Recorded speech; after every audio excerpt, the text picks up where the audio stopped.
Hello YouTube, Captain Nick 88 here, and in this video guys, I'm going to be showing you guys how to do 2D shape explosions or spline explosions behind your text on drops and other things. So let's just get straight into it guys. We're going to open up Clipmaker, okay.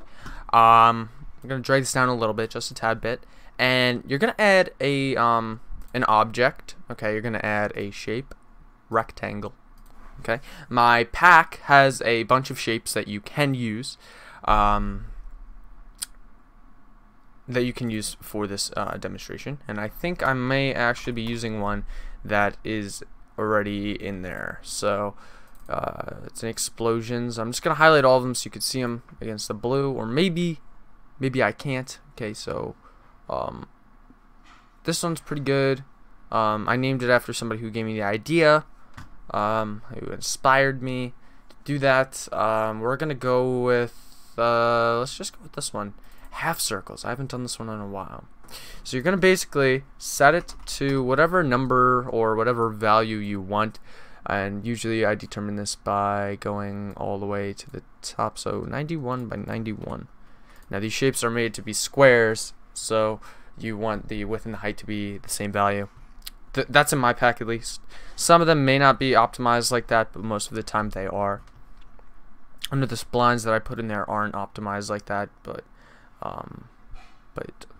from this point, from a certain point, I started to make them all squares. It just made it a lot easier, so you can pretty much kind of tell, I guess. Anything from this point on, you don't have to worry about. It will always be a square. So you're going to go to the transparency, and you're going to turn that on so that it gets rid of the grayness, because that is a transparent background. So you're going to get rid of that, and next what you're going to do is you're going to go to, well, I would group this. Let's call this 1, because you may have a whole bunch of different explosions, so it's good to be organized. So we're just going to call this 1. We're going to create a new shape, and the shape is going to be a rectangle, okay. Just drag it in, go to custom, go to position, set the positioning to 1. Yeah, set the positioning to 1, set the roughness to 0 and metalness to 0, transparency on, texture is going to be I have a whole bunch of these. These are all in my my pack, so you don't have to worry about these. So you're gonna actually, the reason I made a whole bunch, like 4 different ones, is because of the explosions like these. So now it's up to you to determine with which shutter you want to use with this explosion. See, I have a circle, so I have a circle outer layer and then a circle inner. You can go with a square outer but circle inner. Go with square. I just have a whole bunch of different options for you guys to select. So for this one, I think the circle block 1 would actually be the best option to demonstrate this with. So I'm going to change the emissive to yellow just so I can show you what exactly is going on in what's happening. So you're going to change the width and the height to like in the thousands, okay, because it's the only way it's going to work. Trust me. You're just gonna keep playing around with the numbers until you get it so it's just in wow, this is really big. So it's just outside, so there's enough space in between so that this blurry edge doesn't actually affect it. Now this blurry edge may look ugly right now, but it actually kind of makes it a little bit smoother when you're animating it. And I didn't mean to do that, actually. That kind of just happened, but it kind of worked out. So you kind of want to get it as close as you can without it touching, and that is pretty close. That's actually ideal right there. So that's beautiful. Okay, so we're going to go down here, right? And you're going to go to the main keyframe. Change the scale to point, whatever it is set to make the just enough. So I guess 1.5. So that it's on the inner circle, right? 0.15, 0.15. Gee, what the hell? 0.15. So now you can see it. I'll do the transparency a little bit. See how the So this is the image, right? This is the image. It's all part of the same image, these shapes. This is the circle, so this is the shutter's opening, right? The little hole in the middle. So you want this to be not touching any of these shapes, so you want it to be small enough so that it kind of fits in the center. That's how I set it up. That's how I set off all my my explosions. This way you can create this nice little effect that I'm about to show you. So change the opacity to 1, right? And next step, what you're gonna do is you're gonna go to the keyframe that you're gonna select. So let's say we start at 10. Let's say the explosion's at 20. You're gonna add a scale to 20. The interpolation is going to be rough, and this is gonna be set to none. Okay. So 20, and let's say we want to go to 40. You can just basically set it to 1 and then do quadratic out, and it'll look like that, right? And it may look kind of ugly right now, but I'll show you how it's going to look in the end. So next step to doing this is you're going to create a shape circle, okay? Because the circle matches the shutter that I did select.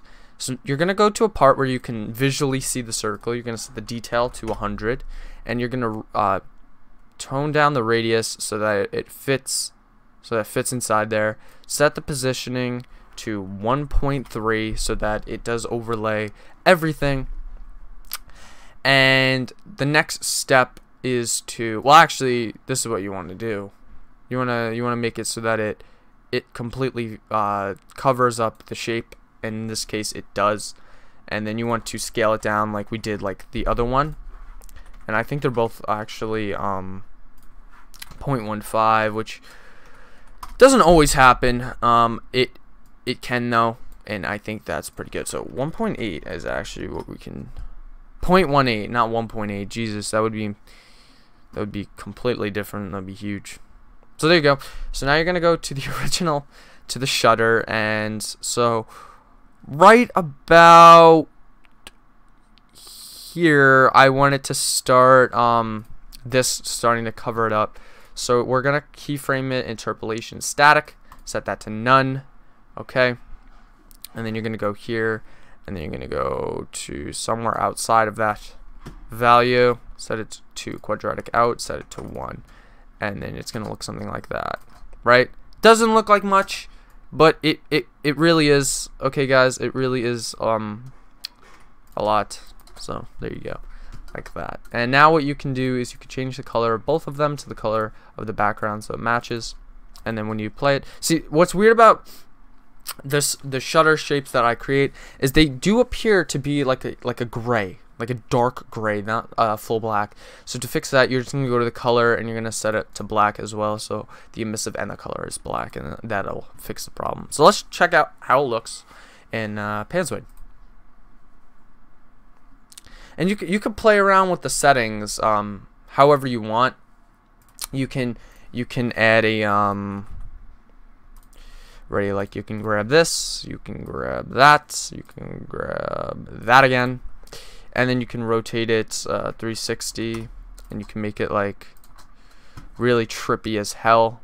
You know, you can make it like 90 degree. You can make it kind of rotate. You know, kind of do something like that, which is kind of cool. So that's basically how you create that explosion. The next explosion I'm going to show you guys how to do is actually quite simple. Okay, it requires a group. And I'm going to call this one C1, stands for circle 1, and we're going to create a shape circle. Detail is going to be 100. Now this is kind of interesting. You're going to determine how big you want the each circle to be. So 15 is actually going to be mine. It's pretty damn big, but it will look quite nice. So this is what we're going to go with. You're going to put it in there, okay, and you're going to set the scale to 0, 0. Then you're going to go to whatever value you had, and in this case we'll select 10 is going to be when it kind of comes up and explodes, right? So we're going to set that to those values, and then we're gonna go to 10. So it'll be like an explosion of 10, I guess, if that kind of makes any sense at all. So it'll look like that. Next we'll duplicate it like this, move it 2 over, set it to match the background, and then it'll look something like that.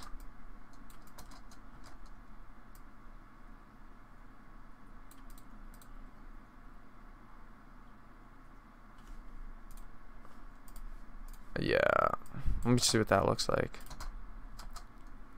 No, yeah, so move it 2 over, and it'll look something like that, and that's kind of the shape that you're going for. So now that you have that, now you can really position it the way you want it to be positioned. So you're going to position it using the group, and then you can do something like that.